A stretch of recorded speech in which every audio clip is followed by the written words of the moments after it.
Steve Carell. It's so good to see you, buddy. I am really something. You really are something. Thank you for doing a Go on Git. I appreciate that. Oh my gosh. I love doing any sketch work with you. Anytime we do a bit together, it always makes me laugh.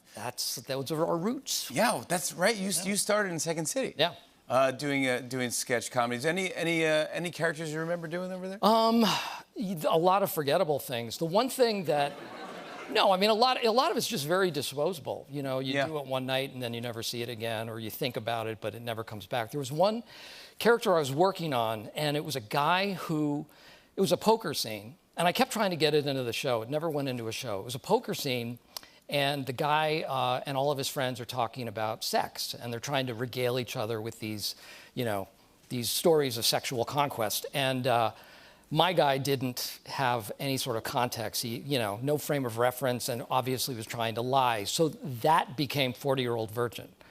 That whole idea, yeah, Judd Apatow, after we did Anchorman, he came to me and said, hey, would you like to, you know, get together? Do you have any ideas to pitch? And we got together. I pitched all these other ideas.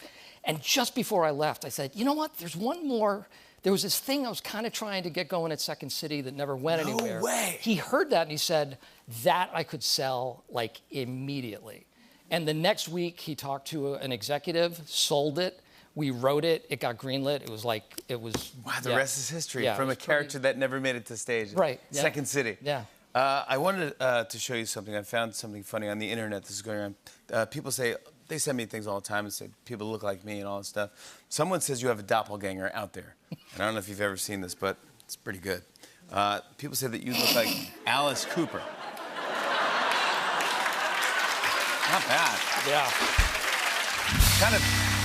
Yeah. It's kind of fantastic. I see it. Like in that photo, that's a perfect photo right there, yeah. Have you ever met Alice Cooper? I met Alice Cooper. I waited on him when I was working in Chicago. Did you really? When I was waiting tables, yeah. I was working at a restaurant. He came in, and he was, you know, he was Alice Cooper. Yeah. And couldn't have been nicer, sweetest guy in the world. That is the thing about Alice Cooper. I've met him once before, too, and he could be whatever.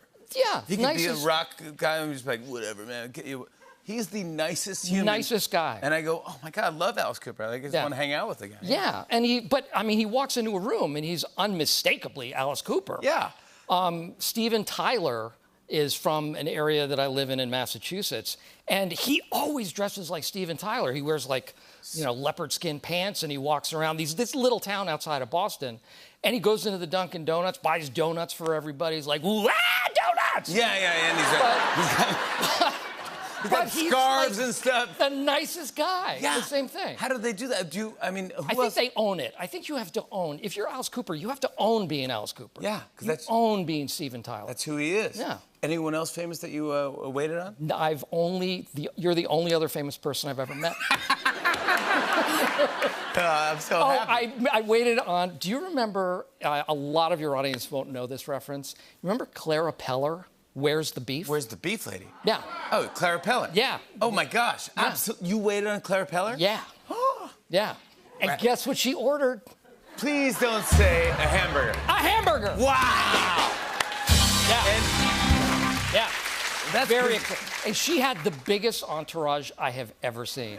She had like 20 people. 20 people, with her. yeah. Oh, yeah. And they're like, hey, by the way, she's not going to say it. So no, don't ask. Don't ask her to say it. Don't ask her to say it. She's not going to say it. And then you go, come on, Claire. Come on, give me one. Just give me a little. Where's the beef? Where's the beef? That's so good. Yeah. Well, I want to talk about Minions: Rise of Gru. This one, I told you backstage, I really mean it, I think this one's my favorite one. I love all of them, but this one's a fantastic movie, crushed in front of my kids. Okay. They loved it so much, but I loved it as well. Do people come up to you and ask you to do Gru for like a voicemail for their kids or say... Definitely for that. I don't like to do it, like, especially around little kids, because to associate, you don't want to associate me with that voice. They don't get it. Little confusing. They don't get like, it. what is this guy doing? That's not, it's him. But friends, and I've done it for charities and stuff, to leave a voice message. And like this friend of mine, their son Dylan, it's his birthday, could you leave a message as Gru? Hey Dylan, I hope you have a terrible birthday. You be a good kid and brush your teeth. And I remember, so the mom called me the day after and said, you know what? He looked at me after I played that message and said, Mom, see, he's real. Oh, He is- see, come on. Like, that's the coolest thing. In this one, you played Gru at like a 12-year-old or an 11-year-old. Yeah. And how did you find that voice, the younger? Oh, or it the- was so difficult, Jimmy. Like, how do I do Yeah, this? how do you do? Oh, I'll go from this to this. Yeah, there you go. It's amazing. See? Do you mind leaving a word? Yeah, for my, thank you. can you leave a No. message for my? I know. My daughter's birthday's in September. As young Gru. No. You brought actually your son to the premiere. Yeah. Your son, I can't even believe now, is 18. 18, yeah. I can't believe that. Yeah, my son 18, my daughter 21 came to the premiere, and they wanted to go. It wasn't like, please come.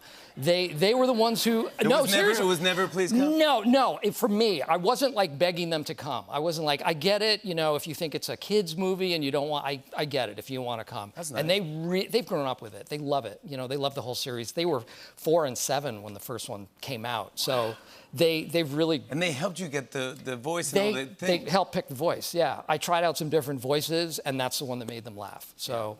Yeah. But yeah, it was so cool to have them there, and they loved it. Yeah, I want to show everyone a clip. It is a great movie. Here's Steve Carell in Minions: The Rise of Gru. Take a look at this. Oh, not now. Come on.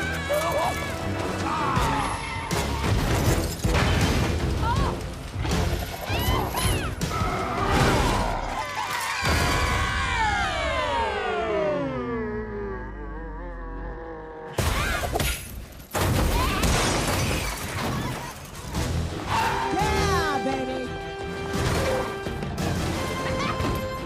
I'll handle this.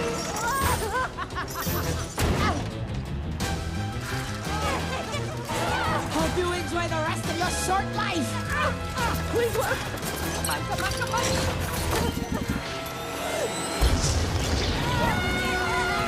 That's right. Come on. Steve Carell, everybody. Minions: The Rise of Gru is in theaters this Friday. Hey, hey.